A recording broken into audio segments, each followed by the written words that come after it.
So we're on our way at the moment to the Bags Inside Out exhibition at the Victoria and Albert Museum, or the V&A Museum as it's commonly known. One of my favourite museums in Wow, London. that's great. It's absolutely stunning, as I'll show you in a moment. But the journey in the taxi wasn't too bad either. So arriving at the main entrance, as you can see, this is a grand museum. It's absolutely wonderful. If you're into bags, if you're into art, fashion, design, this is a really cool museum to visit. The architecture alone is worth stopping by, but the fact that it's free as well is definitely a plus. The exhibit itself, Bags Inside Out, you have to pay for that unless you're a member of the museum, but the rest of the museum is free as well. Unfortunately, we couldn't go through the main entrance. We had to go around the side as they're herding people from one side to the other of the museum. Obviously, there's a pandemic at the moment, so they're trying to reduce contact with each other. And as soon as you get into the museum, you can really see what this place is about with the art design of absolutely everything. It's exquisite. Now, going into the main entrance of the bag exhibition, there's two sections. There's a downstairs, as you can see here, and there's also an upstairs. The downstairs is a little bit more to do with bags throughout history. So you have modern bags, historical bags all put together, bags of significance. And the upstairs is a little bit more about the creation of bags, prototyping, pattern making. It also goes through different brands of what they do for prototyping hardware, accessories, and all that kind of thing. Coming into the entrance, you can see this Louis Vuitton case here, or trunk rather. Absolutely beautiful, beautifully lit as well. It's easy to photograph, as you can see in this unedited photo, but one of my favorites.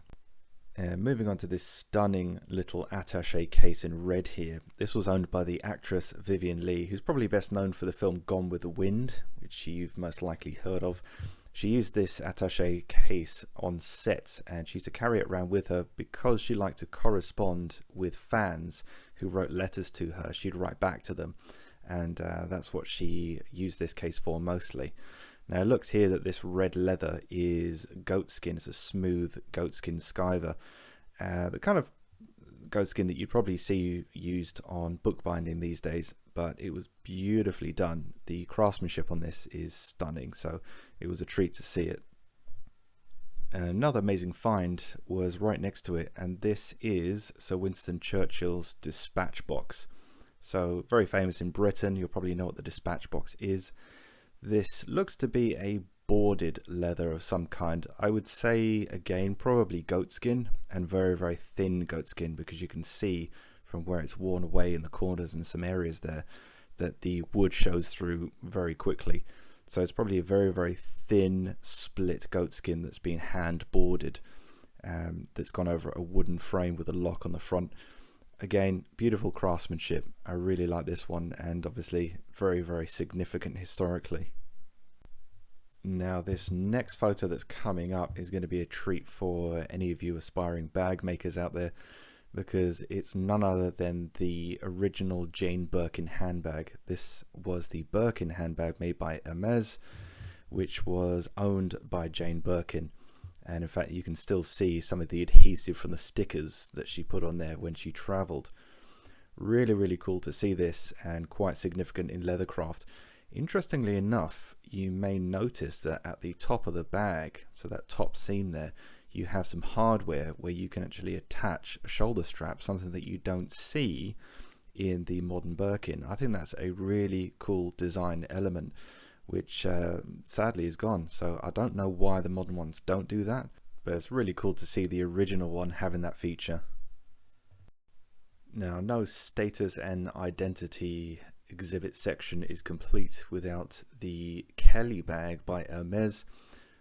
This one isn't historically significant in any way, but it's said to be one of the original Hermes Kelly bags, so it's cool to see it here. It looks like it has a smooth calf finish, similar to the Birkin. I believe that was calf as well, but it's really cool to see this one. The design, as you can see, really hasn't changed in any great way that I can see, but really cool to see this in the exhibit. Now, I absolutely love this poster. If you want to pause it and read it, feel free. but it has a really, really good explanation of the power of branding and how some of these famous brands do so well selling their iconic pieces. Now in this shot you can see the missus is quite tickled here because her bag has made it onto the display. This of course is the Lady Dior bag by Christian Dior. This particular bag was made famous when it was gifted to Lady Diana by the First Lady of France. So that's its historical significance here, and quite an iconic piece, quite an identifiable piece too. Now moving into the upper section, as I mentioned before, this is where you're going to see a little bit more of a behind the scenes of bag making, where some of these sponsored companies that are helping to put this show on are giving you a little bit of a background into what they use, the patterns, the processes, and everything that goes on in between. And they're being quite open with what they're doing, their patterns and everything, which is really interesting to see, not something that you see very often.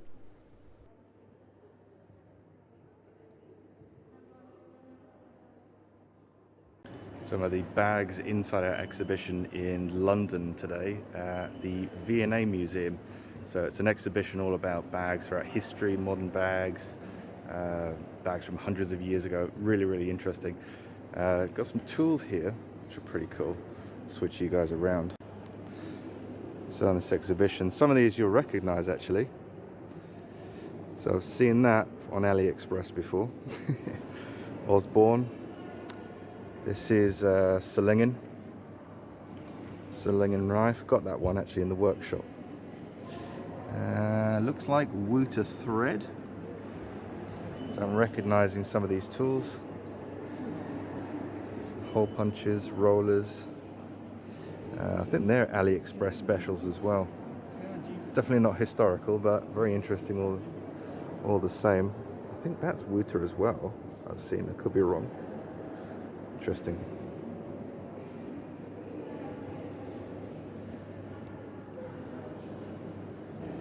Take a look at some hardware here. Recognizing some of these, you've got Prada, Moynat. I think this is from the Rocket bag by Bill Amberg, could be wrong. I think most of it's zinc magnesium alloy. Some of it might be gold plated brass, difficult to say.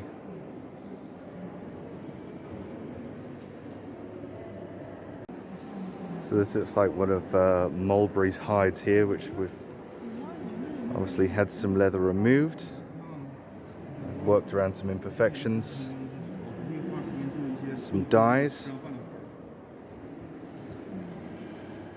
So I've got a really cool display here actually showing some patterns and prototyping, which I'll show you. So I guess this is one by Bill Amberg on some what looks to be 1.5mm grey board. Not quite sure what it is. We've got some gussets there. This one's from, doesn't say, don't want to guess. I think it may be Fendi. Maybe I should put a ruler down for you guys. Screenshot it to death and try and copy it. And then moving on to some prototyping. So it talks about Salpa, using Salpa, which is this, obviously, bonded leather, which ends up as that Fendi bag there, by the looks of it. Pretty cool.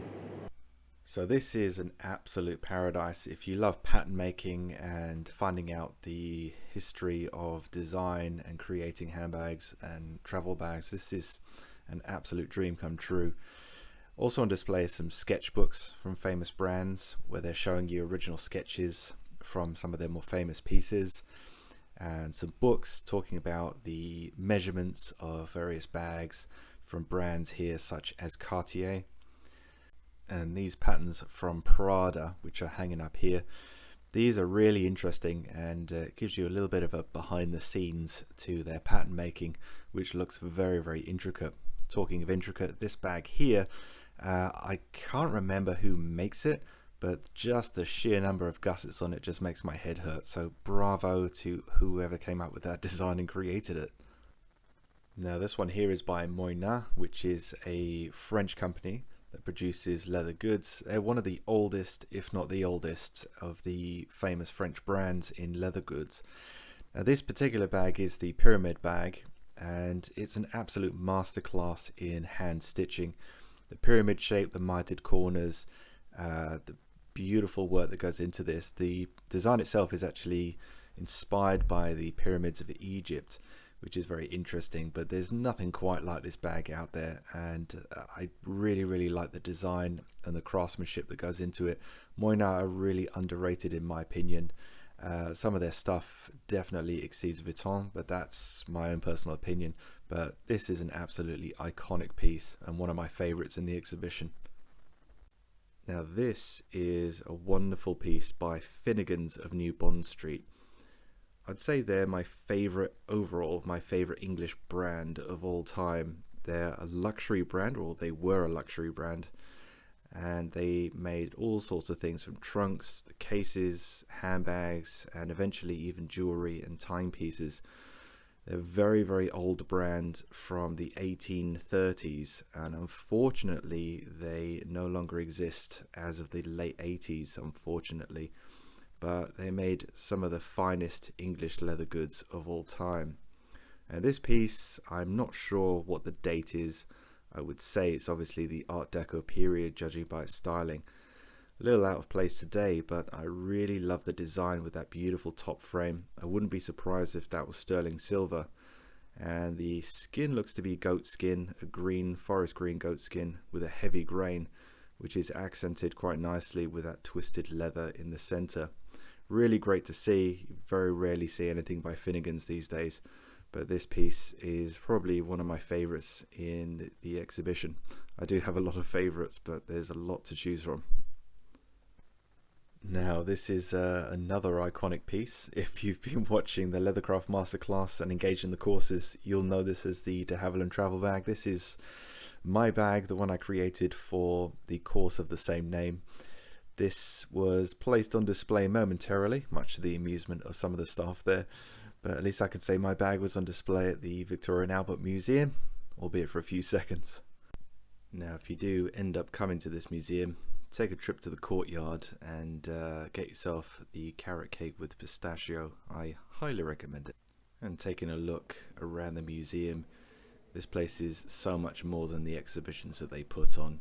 The artwork here is absolutely fantastic, so definitely worth having a look around as well. Some of the sculptures, some of the artwork, absolutely amazing. So take a trip around the museum and see what else they have in store. So thank you for joining me for this trip to Bags Inside Out at the V&A Museum in London. I hope you enjoyed this little video, and if you did, don't forget to give me a thumbs up. Thanks for watching.